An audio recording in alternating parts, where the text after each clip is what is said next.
जरूर करना चाहूँगा क्योंकि राजनीतिक मंच नहीं है, लेकिन सरकार को ये मानना पड़ेगा, ये एक हमारे संवैधानिक अधिकार है। हम अपनी जो आस्था है, हमारी परंपरा है, हमारी पूजा पद्धति, हमारे पाहन का जो सरना धर्म कोड है, सरकार से हम अपने अधिकार को जरूर से जरूर लेंगे।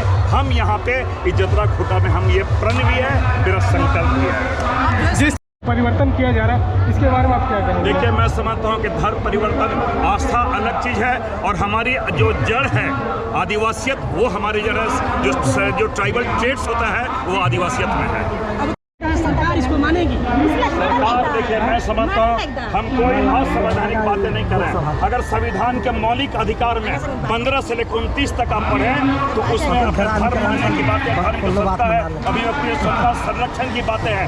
हमारे यहाँ पर 15 करोड़ जो आदिवासी लोग हैं, उनकी अपनी धार्मिक पहचान है, अपनी धार्मिक आस्था है, अपनी धार्मिक परंपरा है, तो सरकार क्यों नहीं मानेगी? हम वो सारी चीज़ें, मैंने कहा, संवैधानिक तरीके भी हम जानते हैं और सामाजिक रूप से लोग पूरे जागरूक हैं। हमारी पहचान की बात है, हमारी अस्मिता की बात है। इसलिए संविधान, हमने संसद में जो मेरा पहला प्रश्न था, हमारी आदिवासियों की धार्मिक पहचान सरना धर्म कोड मैंने उठाया और सरकार को ये हमारी बात माननी पड़ेगी क्योंकि संवैधानिक मांग है ये।